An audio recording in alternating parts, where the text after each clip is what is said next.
du Congo et la République démocratique du Congo. Théoriquement, les deux pays n'ont pas besoin de visa. Mais si vous prenez les airs, vous prenez un vol, par exemple d'Abidjan pour aller en RDC, vous êtes obligé de payer un visa et ce n'est pas donné, c'est peut-être 120 $.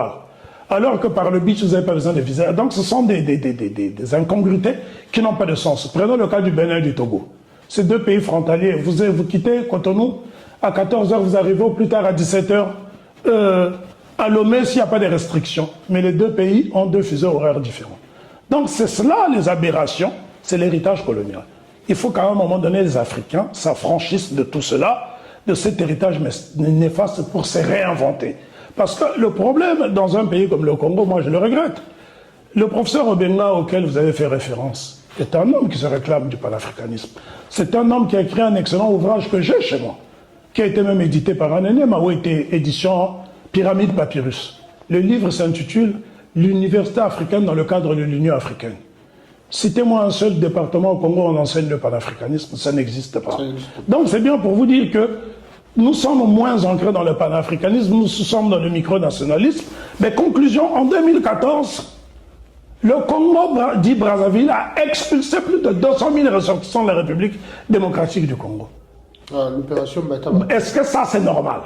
Alors que 2 ans auparavant, quand il y a eu l'explosion du 4 mars à Mpila, c'est la RDC qui a envoyé ses ambulances.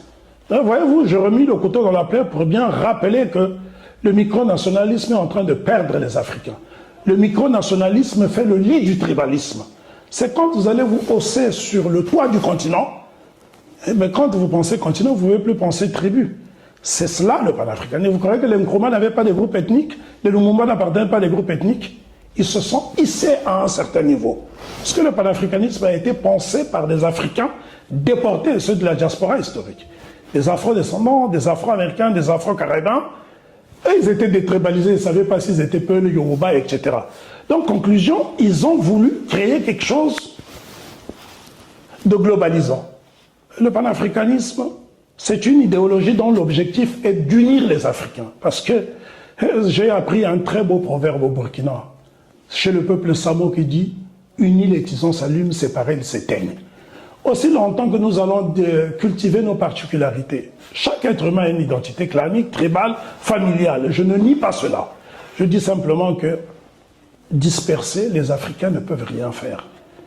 Vous prenez le cas aujourd'hui des pays africains, on n'a pas honte de se faire convoquer partout. Sommet Afrique-Turquie, sommet Japon-Turquie, bientôt le Qatar. Oui, il le faut. Un pays microscopique va convoquer tout un continent. Donc à un moment donné, il faut que